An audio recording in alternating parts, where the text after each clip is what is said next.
তেল, পেঁয়াজ, ঝাল, লবণ, আলু, তেল। হ্যালো বন্ধুরা, কেমন আছো সবাই? আমি সোহেল ভাই চলে আসলাম আজকে তোমাদের সামনে আমাদের আরো একটা কন্টেন্ট নিয়ে, যেটা ছিল সম্পূর্ণ ফানি একটা কন্টেন্ট। চলো কন্টেন্টটা দেখে আসি আগে।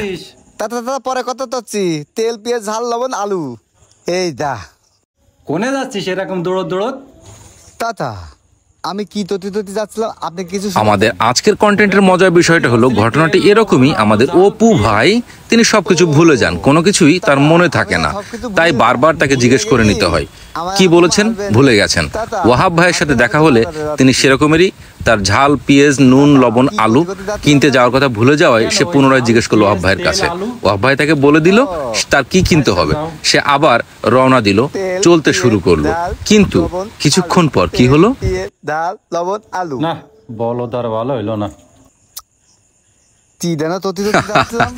অপু ভাই আবার ভুলে গেছে।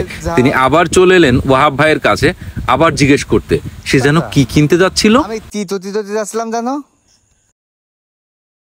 ওয়াহাব ভাই পুনরায় তাকে আবার মনে করিয়ে দিল যে তাকে কিনতে হবে তেল, পেঁয়াজ, ঝাল, লবণ, আলু। অপু ভাই আবার সেটি গুনতে গুনতে মনে মনে জপতে যাচ্ছে বাজারের দিকে। তো রওনা দেওয়ার কিছুক্ষণ পরে দেখা যাক কি হলো। হঠাৎ তার সামনে এসে হাজির হলো মাসুম ভাই, তার দাদা, গ্রাম্য দাদা। ঝামেলা করেন না তিনি, আমি তো বাজারে যাচ্ছি। কেন বাজারে কি করতে যাচ্ছিস? দাদা ওই হচ্ছে তেল, পেঁয়াজ, ঝাল, লবণ, আলু কিনতে যাচ্ছি, বুঝি দাও। তার মাসুম দাদা এবার তার সাথে মশকরা করা শুরু করলো তার বিয়ে নিয়ে, যে তুই বিয়ে করলে তোর এভাবে বাজার করতে যেতে হতো না, শ্বশুর বাড়িতে গিয়ে সুন্দর করে খাবার দাবার খেতে পারতিস। তখন অপু ভাই কি বললো?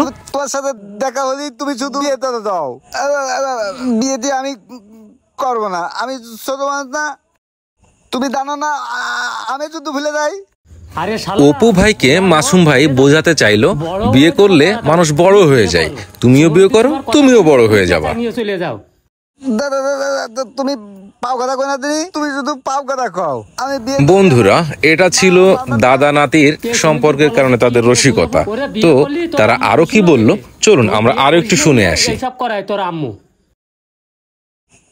দাদা তোমার জন্য সব ভুলে গেছি বা তুই জানো তোর যাচ্ছিলাম, তোমার দিন মনে আছে? তুই কতি যাচ্ছিলি তাল, পেঁয়াজ, ঝাল, নুন, আলু। এইবার অপু ভাইয়ের মাসুম দাদা তাকে উল্টে দিল, তেল, পেঁয়াজ, ঝাল, লবণ, আলুর জায়গায় বলে দিল তাল, পেঁয়াজ, ঝাল, লবণ, আলু। অপু ভাই ঠিকই সেই নাম জপতে তাল, পেঁয়াজ, ঝাল, লবণ, আলু জপতে যাচ্ছে বাজারের দিকে। হঠাৎ তার দেখা তার বন্ধু সোহেলের সাথে। কি কথোপকথন হচ্ছিল তাদের সাথে চলুন শুনে আসি। আমি ভুলে যাবো না, বিয়ে করতে যাচ্ছি। বিয়ে করতে যাচ্ছিস? তো বিয়ে করতে যাচ্ছিস তো বাজারের প্যাকেট খান হাতে? দাদা সব গুলাইতেছে, আমি যাচ্ছিলাম তো বাজারে, আমি তিতো দিলাম জানো। ভুলে গেছিস? এনে বিড়ি খা, মনে পড়বে না। সোহেল এবার শুরু করলো অপুর সাথে দুষ্টুমি। সে কি দুষ্টুমি করলো অপুর সাথে চলুন আমরা আরো একটু দেখে আসি। কেন তোর মনে নেই? তুই তো করছিস লিপস্টিক, সোনো, পাউডার, আলতা এই কিনতে যাচ্ছিস বাজারে। দুষ্টুমি করে সোহেল অপুকে সেটাও ঘুরিয়ে দিল। সে কি কিনতে যাচ্ছিল বাজারে সেটা বলে দিল অন্য কিছু। তারপর কি হলো চলুন দেখে আসি। ওই সোনো, পাউডার, আলতা ওই নিয়ে আসতে যাচ্ছিলি বাজারে। অপুকে বিপদে ফেলানোর জন্য সোহেল এই কথাটি বলে দিল সে সোনো, পাউডার, আলতা এগুলো কিনতে যাচ্ছে বাজারে। অপু আবার ভুলে গেল, তাই সোহেলের কাছে জিজ্ঞেস করলো কি যেন নিয়ে আসতে বলেছিল। ওই সোনো, পাউডার, আলতা আর বিড়ি। বিড়ি, চুনো, পাউডার, আলতা। বিড়ি, চুনো, পাউডার, আলতা।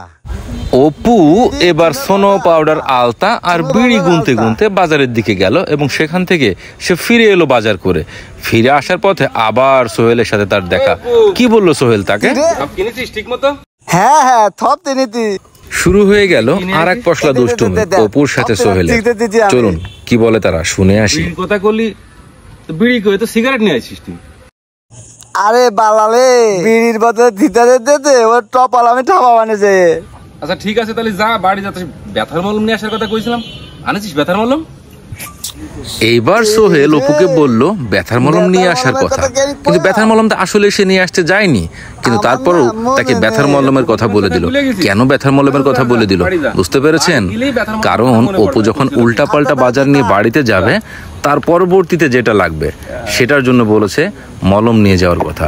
এরপরে সামনে ফিরে আসতে আসতে দেখে ওহাব দাঁড়িয়ে কাজ করছে। ওহাব অপুকে জিজ্ঞেস করলো, কিনতে গেলে তা কিনি চাও?